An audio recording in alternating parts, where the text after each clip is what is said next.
Dans les dernières chroniques, Isabelle, on a parlé de la diète en équilibre de protéines. Et là, on va parler des mythes versus la réalité qui sont rattachés à ce type de diète-là. Premièrement, on entend souvent que le poids qu'on perd rapidement, et ça pour n'importe quel régime, en fait, là, le poids qu'on perd rapidement, on va le regagner aussi rapidement. Est-ce que c'est vrai? Bien, en fait, ça peut être vrai dans la mesure où on retourne dans nos vieilles habitudes alimentaires. Okay. Dans la mesure où il y a un programme de maintien, ça s'avère faux. Et ça, c'est peu importe la diète qu'on fait, qu'on ait perdu 1 livre par semaine ou qu'on en ait perdu 4 par semaine.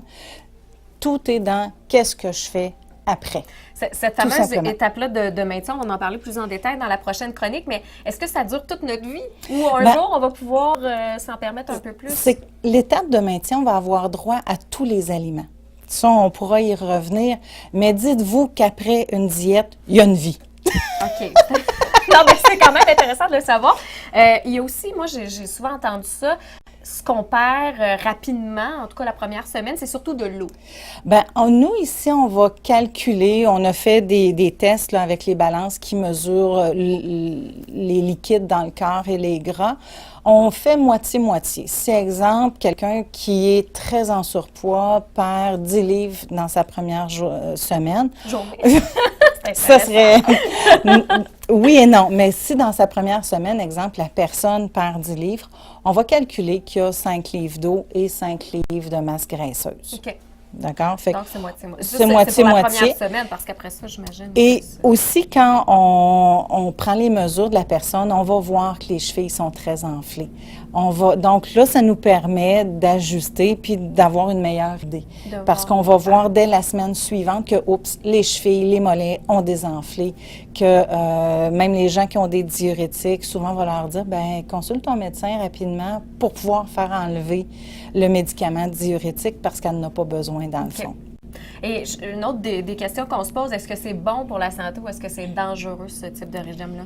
Bon, dans la mesure où on répond de façon honnête au questionnaire de santé, c'est pas les protéines qui sont dangereuses. En fait, c'est la façon dont on va maigrir. C'est qu'en maigrissant, qu'en défaisant des cellules graisseuses, on remet en circulation des déchets. Donc, c'est notre corps, nos organes filtres comme les reins et le foie, vont avoir à gérer mes déchets quotidiens, mais un surplus de déchets que j'avais accumulés dans mes gras. Okay. D'accord? Et si j'ai des troubles avec mes reins ou mon foie, ben c'est là que ça pourrait devenir dangereux. En équilibre de protéines, c'est moins le cas. OK? Mais que les gens qui se tournent vers des diètes hyper protéinées, parce que c'est très différent, là, ça peut être un petit peu plus problématique pour ces gens-là.